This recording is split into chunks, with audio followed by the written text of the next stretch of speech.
Honestly, I still have nightmares about them, Grizzik said. His 3 eye stalks quivered, a little, as he poured another glass of fermented root juice.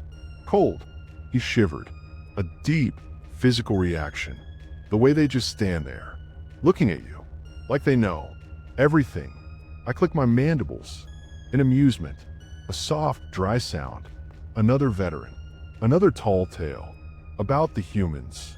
The galactic community had been buzzing about these bizarre bipeds for decades now. But surely, half of what we heard was exaggeration, total nonsense, just space legends. Come on, Grizz, I said, leaning back in my hover chair, comfortably, my joints eased. They're just another species. The council wouldn't have granted them membership if they were as dangerous as everyone claims. They're too careful, too bureaucratic. Grizzik's skin flashed, a warning orange, a deep, unsettling hue. It pulsed. You weren't there. On Proxima Station, Xylos. You didn't see what I saw. Not really. Not the true terror. The bar around us hummed, with the usual cacophony of a dozen species, enjoying their evening. At the Neutron's Edge, most popular drinking establishment on Orbital Platform 9. I'd come here to interview Grizzik about his experiences during first contact with humans, not to hear another exaggerated war story. Enough. Just the facts. Fine, I said, activating my recording device. Formal.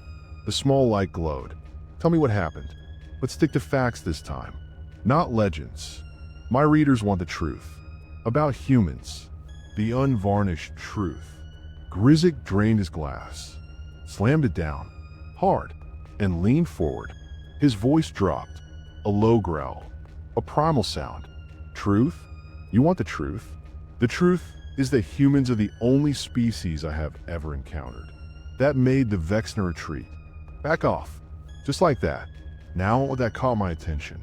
The Vexner were the apex predators of the known galaxy. Massive, 6-limbed carnivores with regenerative capabilities and natural armor plating, almost indestructible. They'd spread across 3 star systems before the Galactic Council managed to contain them. And even then, it was more of a stalemate than a victory, a tense, fragile standoff. That's not possible, I said, my professional skepticism faltering slightly, just a bit. My sensors flickered. No way. That's insane. Let me tell you exactly what happened on Proxima Station, Grizzik said, his voice dropping to a whisper that somehow cut through the ambient noise of the bar. It hushed. Every other sound died. And then, you can decide what's possible for yourself. Proxima Station was supposed to be a routine diplomatic outpost. Boring. Safe. The Vexner had agreed to negotiations after their failed expansion into Council space. And Proxima was neutral ground, a massive space station orbiting a gas giant in unclaimed territory. Grizzik had been assigned as part of the security detail, a job that mostly involved standing around, looking intimidating, while the diplomats did the real work. All the endless talking. The Vexner delegation had arrived first, a group of 5 warriors, and their dominant, a particularly large female, with scars crisscrossing her natural armor. A terrifying sight. Brutal. We dealt with the Vexner before, Grizzik explained, his eye stalks focusing, his gaze piercing. You follow the protocols.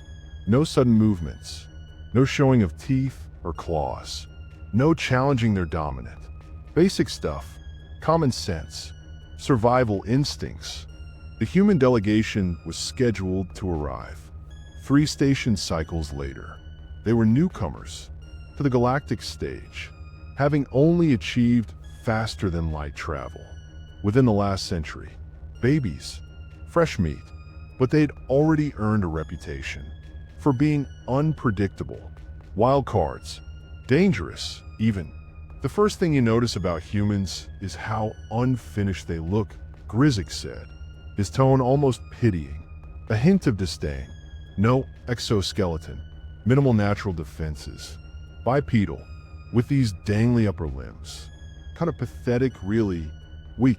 So soft. The human delegation consisted of 4 members. Ambassador Elias Vance. His 2 advisors, Dr. Anya Petrova and Commander Jax Thorne, and a security officer named Liana Vance. The Vexner dominant. Her name was untranslatable, but we called her Razor Fawn. She took one look at the humans and did that thing with her mouth plates that passes for laughter among their kind. Grizik said. He shuddered slightly, a full body tremor. I remember thinking this was going to be a disaster. A total bloodbath. Any minute. The negotiations began smoothly enough. Surprisingly, the council mediator, a Xyler diplomat named Glim, facilitated discussions about territory boundaries and resource rights. Hours passed without incident, which was unusual when Vexner were involved. They were known for impatience, for sudden violence. Then came the banquet, Grizik said, his eye stalks drooping at the memory. A bad one, a really bad one. Protocol dictated a shared meal to solidify diplomatic relations. The station staff had prepared carefully. Separate food for each species. Proper eating stations. Everything by the book. But books, as it turns out, rarely account for everything. Especially not with Vexner, or humans. The trouble started when one of the Vexner warriors, a particularly aggressive male named Crashtack, began eyeing the humans. During the meal, Vexner are primarily carnivores, and something about the human soft, unprotected flesh seemed to trigger predatory instincts. Primal, deep, uncontrollable. I noticed it first, Grizik said, his voice dropping. Low, a conspiratorial whisper. The way Crashtack was watching Parker, the human security officer. His hunting posture was subtle, but unmistakable, if you have seen it before. And I had, on worlds where the Vexner consumed the local fauna. A horrifying sight, a massacre waiting. Grizik reported his observations to Glim, who assured him that Razor Fong had her warriors under control. Don't worry, Grizik. It's fine. But Grizik wasn't convinced. The tension in that room was building like a faulty reactor core, he said, his voice tight. And Parker, she noticed it too. I could tell by the way she positioned herself between Crashtack and Ambassador Vance. Always ready, always watching. When the banquet concluded, the delegates moved to a reception area for more informal discussions. The station's artificial day cycle was transitioning tonight, and the lighting dimmed accordingly. Perfect conditions for a predator, for a kill. It happened so fast, Grizik said, his voice dropping to a whisper, barely audible. One moment, everything was normal. The next, Crashtack lunged across the room, straight at Ambassador Vance. A blur, a lethal blur. In the split second that followed, several things happened simultaneously. Glim shouted for security. Razor Fong roared what sounded like a command for Crashtack to stand down. And Officer Parker moved. Fast. Impossibly fast. I have seen combat droids with slower reaction times, Grizik said, pouring himself another drink, with a trembling appendage. Slow, really slow. She was quicker. Parker stepped between Crashtack and the Ambassador, planted her feet, firmly, solid, and when that 7-foot killing machine came within range, she did something I still can't believe. To this day, she slapped him, he said finally, his eye stalks fully extended, wide, disbelief etched on his face. One open hand, right across the facial plates. A loud crack, a sound I'll never forget. I blinked, all 4 my eyes, in disbelief. She slapped a Vexner warrior? That's suicide. It's insanity. A death wish. That's exactly what I thought, Grizik exclaimed, his voice rising, animated. But here's where it gets strange. Really strange. Crash tack stopped. Just stopped. Mid-lunge.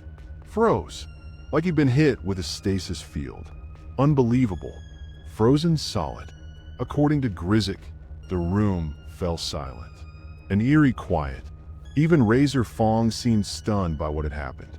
The slap wasn't particularly powerful. Certainly not enough to injure a Vexner through their natural armor. But its effect was undeniable. Powerful. Parker just stood there, hands still raised, looking crash-tack dead in all three of his eyes, and said something in human language that the translators rendered as sit down. 2 words, Xylos. Just 2 words. And Crash-tack, veteran of countless battles, consumer of worlds, apex predator of the known galaxy, sat down. He sat down. I'm not talking figuratively, Grizik clarified, his voice firm, insistent. He literally lowered himself to the floor. His aggressive posture completely disappeared. He looked, I don't even know how to describe it, ashamed, humiliated, like a scolded pup. The other Vexner warriors shifted uncomfortably, but made no move to intervene. Razor Fong approached slowly, her head tilted in what appeared to be curiosity, utter fascination, a puzzle. Ambassador Vance just resumed his conversation, like nothing had happened. Grizik continued, his voice filled with wonder. Still, Parker returned to her position by the wall, and the rest of the evening proceeded without incident. Unbelievable, like it never happened. The next day, Razor Fong requested a private meeting with the human delegation. Grizik wasn't privy to what was discussed, but when they emerged, the Vexner delegation agreed to all the council's proposed terms. A diplomatic victory, previously thought impossible. Ever. Before they left, I overheard Razor Fong speaking to Parker. Grizik said, my translator caught only fragments, but she said something about humans being worthy adversaries and natural dominance. Coming from a Vexner, that's practically worship. Unprecedented. A miracle. I sat back in my hover chair, trying to process Grizik's story. It was wild. Unbelievable. So you were telling me the most feared predatory species in the galaxy was cowed by a slap and 2 words from a human? That's it. Grizik's skin rippled with affirmation patterns. A deep, resonant glow. I know how it sounds. But after that, I started researching humans. Turns out they evolved alongside predators on their home world. Not just as prey, but as predators themselves. Apex, for sure. The top of the chain. Many species evolve that way, I pointed out, trying to keep my skepticism, my professional distance. Not like humans, Grizik insisted. They are persistence predators. Before they develop technology, they would chase prey until it collapsed from exhaustion. They can regulate their body temperature through something called sweating, which lets them run for incredible distances. And they evolved specific neurological adaptations for throwing objects with deadly accuracy. Very accurate, like living projectiles. I click my mandibles skeptically, a dry sound. That doesn't explain why a slap would subdue a Vexner. That's just silly. Nonsense. That's the fascinating part, Grizik said, leaning forward, excitedly, his eye stalks almost touching mine. Humans domesticated predators on their home world. They have these creatures called dogs that evolved from wolves, pack hunters, with impressive capabilities. Humans somehow turn them into companions through a process they call training. And this is relevant because the techniques they used, the tone of voice, the physical corrections, the assertion of dominance, they're instinctive to humans. Parker wasn't trying a calculated diplomatic strategy. She was responding the way her ancestors did, to dangerous predators. For thousands of years, it's in their blood. And somehow, it triggered something deep in Vexner psychology, a primal response, an ancient fear. I considered this. If true, It would make a fascinating article, a bestseller, a galaxy shaker. So humans just naturally know how to handle apex predators? Not just handle them, Grizzic corrected, his voice firm. Domesticate them. They can train anything. Anything. Even Vexner. After the Proxima incident, the Vexner requested human advisors for their military within 3 cycles. Reports of Vexner aggression dropped by 70%. They are still dangerous, Grizzic said, but now they're dangerous on behalf of the Council, not against it. A valuable asset. Because of a slap? I said, still incredulous, utterly bewildered. Grizzic's eye stalks quivered with amusement, a knowing glint. The slap was just the beginning. It's what happened after that. Really changed things.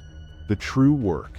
My recording device beeped, indicating it had reached its storage limit. I switched to a fresh data crystal. Eager. Go on.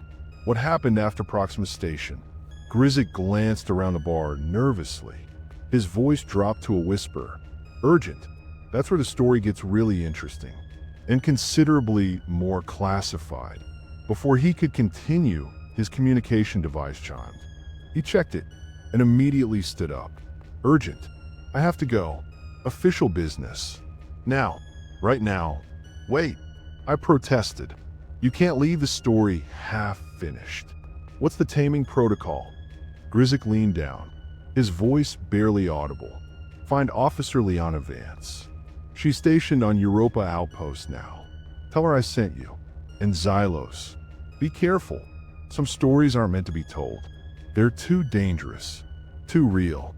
With that cryptic warning, Grizzic vanished into the crowd, leaving me with more questions than answers, and a burning curiosity about these strange bipeds called humans.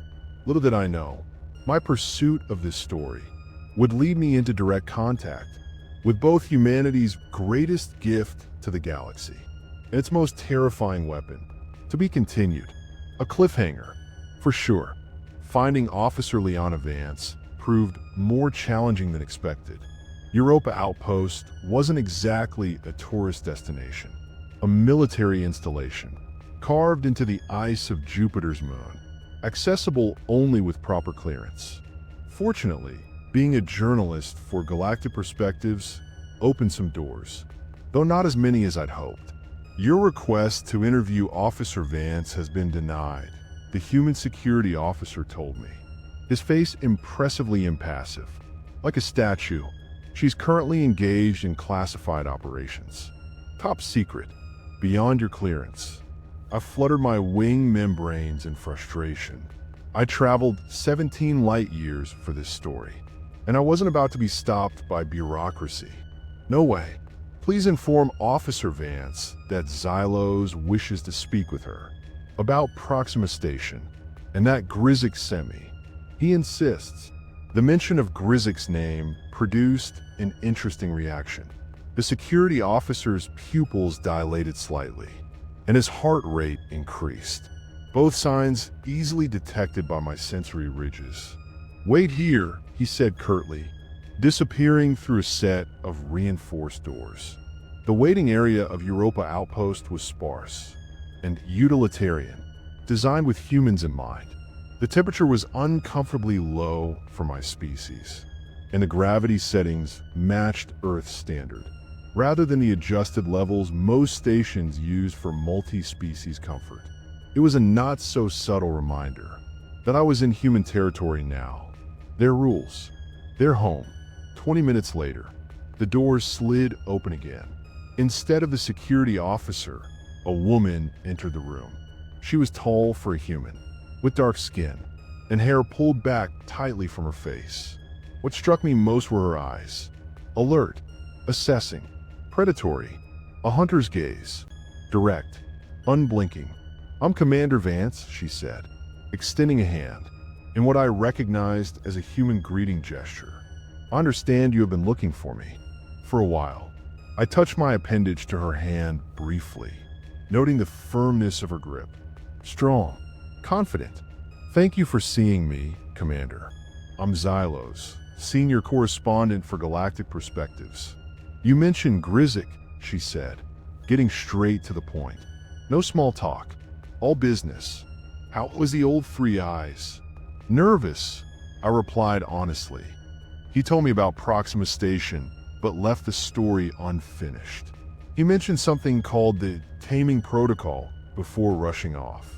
A secret, a big one. Parker's expression remained neutral, but I detected a subtle shift. In her posture, more alert, more guarded, her body tensed. Follow me, she said, after a moment's consideration. Not here. Too many ears. She led me through a labyrinth of corridors, each requiring biometric scans for access. We eventually arrived at what appeared to be private quarters. Spartan, but comfortable, by human standards. Recording devices off, Parker said, as the door sealed behind us. It wasn't a request, a command. I deactivated my equipment, reluctantly. This is highly irregular, Commander. I came for an interview, and I'm giving you one, she replied, gesturing for me to sit. But some things stay off the record, completely. Secret. She poured 2 glasses of clear liquid from a bottle labeled vodka in human script, offering one to me. I accepted it cautiously. Human consumables were generally safe for my species, though the effects could be unpredictable. Grizik shouldn't have mentioned the Taming Protocol to a journalist, Parker said, taking a seat opposite me, her voice low, deliberate. But since he did, and since you have come all this way, I will tell you what I can.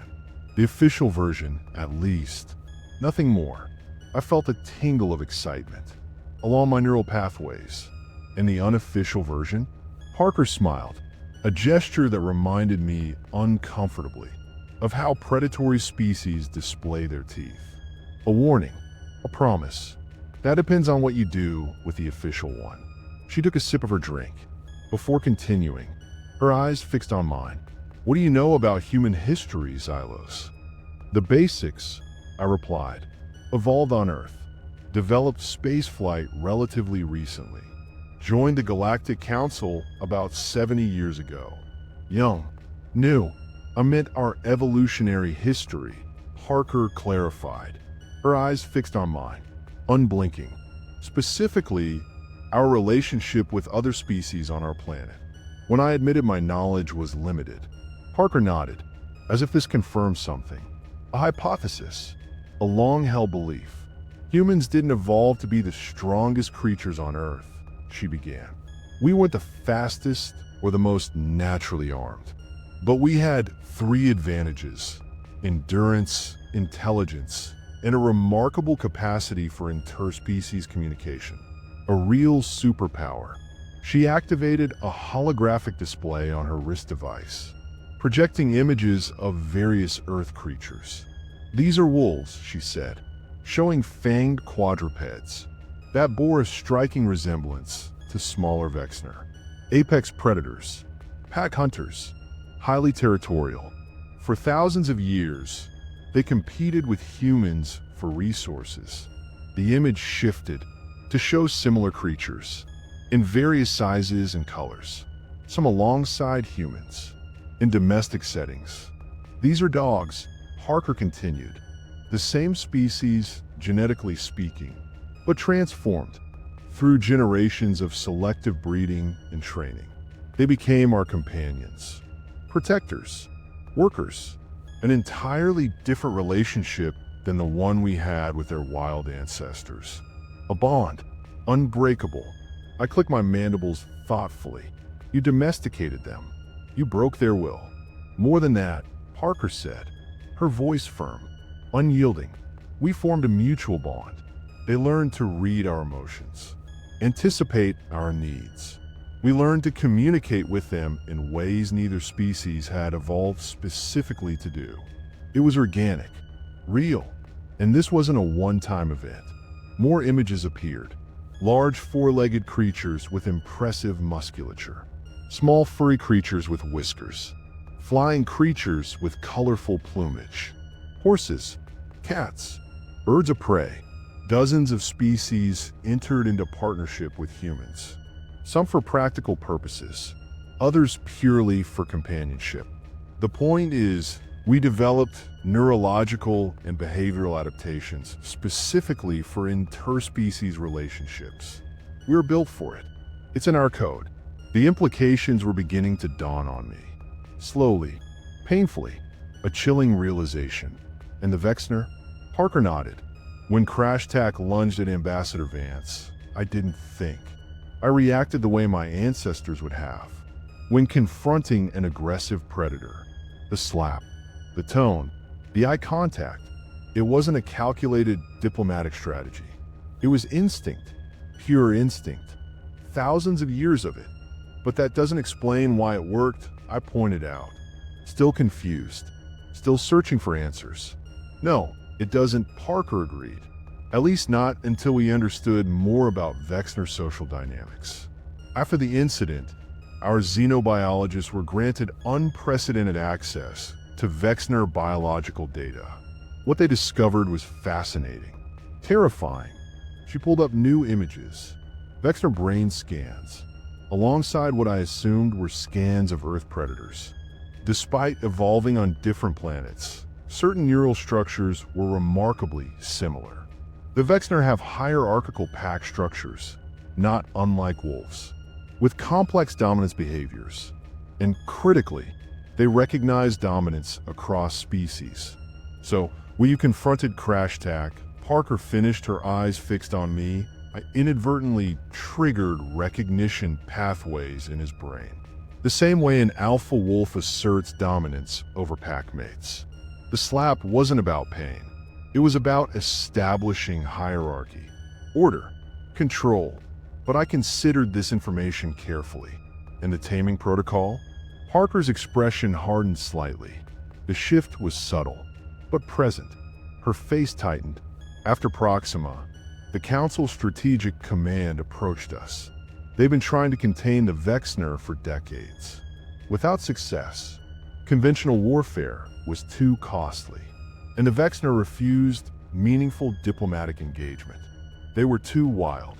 They wanted to know if what happened with CrashTac could be replicated. Could it? I asked, already suspecting the answer. Fearing it. Yes and no, Parker said. It wasn't as simple as teaching other species to slap Vexner. The response had to do with specific human neurochemistry, vocal patterns, and body language. But we could train humans to consciously employ what I'd done instinctively. It's a learned skill, a dangerous one. She paused, seeming to choose her next words carefully. The Taming Protocol is officially described as a specialized diplomatic approach for engaging with aggressive species. Unofficially, it's the reason the Vexner went from being the Council's greatest threat to one of its most valuable assets. In less than 5 years, a complete turnaround. A miracle, almost. The implications were staggering. My mind reeled. It spun. You were saying humans domesticated an entire sentient species? Parker frowned. No, that term is problematic when applied to sentient beings. We established a relationship based on mutual respect and clear boundaries. The Vexner are still autonomous, still fierce warriors. They just direct that fierceness more constructively now, for the greater good, their own good. I wasn't entirely convinced by this distinction. It sounded like semantics, just words. But I pressed on. And Razor Fong? What happened to her? For the first time, Parker's professional demeanor cracked slightly. A smile, a genuine one, not the predatory display from earlier, spread across her face. Warm, real. Razor Fong, or Supreme Commander Razor Scale, as she's known officially now, leads the Council's most elite combat unit. She requested me as her advisor after Proxima. We have worked together for 7 years. Closely, side by side. You make it sound like you are friends, I observed. Surprised. Utterly. My translator struggled. Friends. Colleagues. Battle siblings. The translation doesn't quite capture it, Parker said. The Vexner have a concept called kage, those who have proven worthy of standing in the hunting circle. It's a relationship of profound respect, a deep bond, an eternal one. Before I could ask more questions, Parker's communication device chimed. She checked it and immediately stood. "Our time's up," she said, her voice firm.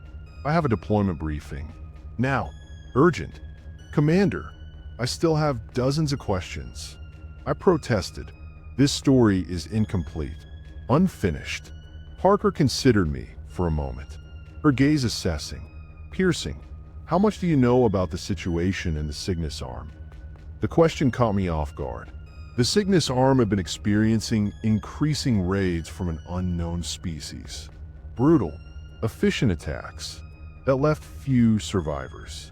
The Council had been deploying military assets to the region for months. Without success, nothing worked. Only what's been reported publicly. I admitted.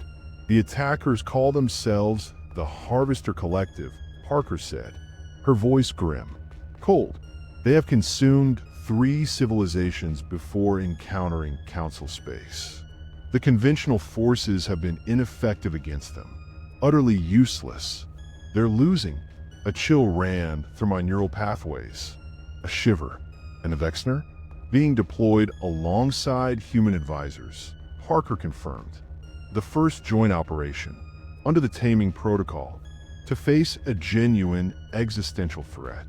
A real monster, worse than the Vexner." She walked to a storage unit and retrieved what appeared to be combat gear. Black, sleek, practical. "There's your story, Xylos. Not what happened at Proxima Station. That's old news. The real story is what's happening now. Out there, in the dark." My journalistic instincts surged. A thrill, a rush. "Take me with you." "To an active combat zone?" "Absolutely not." Parker looked genuinely surprised and a little annoyed. "I'm authorized for embedded reporting." I countered, my voice firm, determined. "My species can survive in vacuum for short periods. And I have covered conflict before. If the Taming Protocol is being deployed against a new threat, the galaxy deserves to know. They need to see it. All of it." Parker studied me, with those predatory eyes. Calculating, weighing. "You understand the risks? This isn't a diplomatic mission gone wrong, or a border skirmish. The Harvesters don't take prisoners. They consume, entirely, every last bit." "I understand," I said, trying to project confidence, despite my rising anxiety. My heart pounded, a frantic drum. After a long moment, Parker nodded, a grudging assent. "I will have to clear it with Razor Scale. If she agrees, you will be under our protection and our orders. Non-negotiable." "Agreed." "Agreed," I said quickly, before she could reconsider. Parker's communication device chimed again. She answered it, speaking rapidly, in a human military dialect my translator struggled with. After a brief conversation, she turned back to me. "Looks like today's your lucky day," she said, though her tone suggested she thought otherwise. "Razor Scale approve your request. Apparently she's curious about how we will be portrayed in your article. How you'll spin it. No pressure." She tossed me a compact environment suit, designed for my species. "We deploy in 30 minutes. Gear up. No time to lose." The journey to the Cygnus Arm took 3 days. In hyperspace, a blur. I spent most of it observing the fascinating dynamics between the human advisors and their Vexner counterparts. The relationship wasn't what I'd expected. Not master and pet, nor officer and soldier, but something uniquely balanced. A true symbiosis. Parker and Razor Scale operated as equals, each deferring to the other's expertise. In different situations, the other human Vexner pairs showed similar dynamics, though none quite matched the easy synchronicity of the two commanders. A true partnership, beyond words. "How does it work?" I asked Parker, during a quiet moment. "In the ship's observation deck, the actual implementation. of the Taming Protocol. Parker glanced around to ensure we were alone, her eyes wary, suspicious. It's not mind control, if that's what you were wondering. No, there are specific techniques, vocalizations, postures, pheromone combinations that trigger responses in vector neurology. But it only works because they allow it to work. They choose it. It's their decision. That seems contradictory, I pointed out, confused. My data circuit's word. Not really, Parker said, her voice soft, patient. Think of it like a behavioral framework. The techniques establish boundaries and expectations. But within those boundaries, the Vexner maintain their agency. They choose to respond because the relationship benefits them. Both sides win. Benefits them how? I pressed. Parker considered this. A long pause. A deep thought. The Vexner evolved as apex predators, but their social structures have always been their limitation. Too much internal competition. Too much aggression turned inward. Self-destructive. Human guidance provides focus, purpose. Before she could elaborate, alarms blared throughout the ship. A harsh, electronic screech. We'd arrived at our destination. The scene that greeted us was chaos. A harvester vessel, massive, biomechanical, utterly alien, was attacking a council outpost. Smaller crafts swarmed around it, like parasites, breaching the station's defenses. A nightmare made real. Observation bay only, Parker ordered me, as she suited up. Swift, efficient. The feed from our combat recorders will give you all the footage you need. Don't miss a thing. I complied, securing myself in the reinforced chamber. That would allow me to watch the operation safely. From there, I observed as Parker, Razor-Scale, and their joint strike team prepared for deployment. What happened next was unlike any combat operation I'd ever witnessed. Brutal, precise, terrifying. The human Vexner teams moved with uncanny coordination, communicating through a combination of vocalizations, gestures, and what appeared to be shared tactical intuition. Parker didn't give orders to Razor-Scale. She provided information, highlighted opportunities, occasionally redirected excess aggression. A guiding hand, Razor-Scale led her warriors with brutal efficiency, adapting instantly to Parker's inputs, while maintaining command authority. Through my observation window, I watched as they breached the harvester vessel. The combat was savage, with the harvesters revealing themselves to be insectoid creatures, with technological implants and hive mind coordination.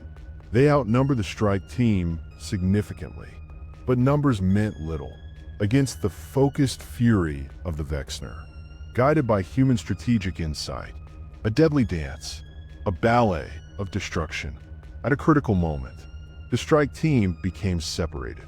Parker and Razor-Scale found themselves cornered by a group of harvester elites, larger, more heavily augmented warriors. What I witnessed then would change my understanding of both species forever. Parker and Razor-Scale moved as one entity, covering each other's vulnerabilities, amplifying each other's strengths. When Parker was injured, Razor-Scale's response wasn't just protective. It was precise, calculated rage. She didn't abandon strategy for vengeance. She incorporated vengeance into strategy, a terrifying blend. And Parker, despite her wound, performed what I can only describe as a smaller version of the Taming Protocol. In reverse, her vocalizations and gestures didn't restrain Razor-Scale's aggression. They channeled it, focused it, like a weapon. Together, they eliminated threats that should have overwhelmed them, secured their objective, the Harvester command node, and extracted safely. Just in time, hours later, as the medical team treated Parker's injuries, Razor-Scale stood guard, refusing to leave her partner's side, unmoving, fierce, a loyal guardian. I approached cautiously, aware that of Vexner's protective instincts made them unpredictable. Dangerous. Commander Razorscale, I said, maintaining a respectful distance. I'm Xylos, the journalist accompanying your mission. Razorscale's three eyes fixed on me, with predatory intensity. Unblinking, the storyteller, she said, her translator rendering her Vexner speech into council standard. Parker spoke of you. I witnessed your combat effectiveness. I said, the connection between you and Commander Parker is remarkable. Truly, Razorscale's mouth plates shifted in what I recognized as the Vexner equivalent of a contemplative expression. Humans are unique, she said finally, her voice deep, resonant. They do not fear us, yet they do not challenge us unnecessarily. They understand strength and respect it deeply. The Taming Protocol, I began, is a poor name. Razorscale interrupted, her voice firm, and to my surprise, she made a sound my translator identified as laughter, a guttural chuckle. We are not tamed. We are focused before humans. Vexner fought Vexner as often as we fought others. Internal dominance consumed us. Humans showed us a different path, through a slap. Indeed, a hard slap. The slap was merely the beginning. What followed was understanding. A deep one, a profound shift. Parker stirred on the medical bed, her eyes opening, groggily, trying to steal my journalist. Razorscale? Merely ensuring your story is properly told, the Vexner commander replied, her tone amused. Parker's gaze shifted to me. Did you get what you needed, Xylos? Your big story? The expose. I considered the question carefully. I had come seeking an expose on how humans had somehow subdued the galaxy's most feared predators. What I had found instead was something far more complex. A genuine partnership between species that by all evolutionary logic should have been locked in eternal conflict. Forever. I think I did, I said, though it's not the story I expected to write. The best ones never are, Parker said, wincing as she attempted to sit up. Razorscale gently, but firmly, pressed her back down. Rest, Parker. The battle is won. The tenderness in that gesture, from a creature capable of tearing through reinforced bulkheads, told me more than any official briefing could have. A profound truth. One last question, I said. You called it the Taming Protocol for the Council records. But what do you call it among yourselves? Unofficially, Parker and Razorscale exchanged a look that conveyed volumes of shared experience, a silent understanding. Officially, nothing, Parker said. It's just protocol. Unofficially, I pressed. Eager. Friendship, Razorscale said, the words sounding strange through a translator. And a human concept we have found applicable. A new one, a powerful one. As I left the medical bay to prepare my report, I reflected on Grizzic's warning that some stories aren't meant to be told. He was wrong. This story needed telling, but not as an expose on human dominance techniques or the subjugation of a predator species. The real story was simpler and more profound. In a galaxy of countless species, humans weren't unique for their technology, longevity, or natural weapons. Their superpower was the ability to turn potential enemies into allies through understanding rather than force. The most dangerous predators in the galaxy hadn't been taken down by a slap. They had been lifted up by a hand extended in partnership. And that, dear readers, is a far more interesting story than the one I set out to tell. Much more. A new chapter. Xylos, Senior Correspondent, Galactic Perspectives,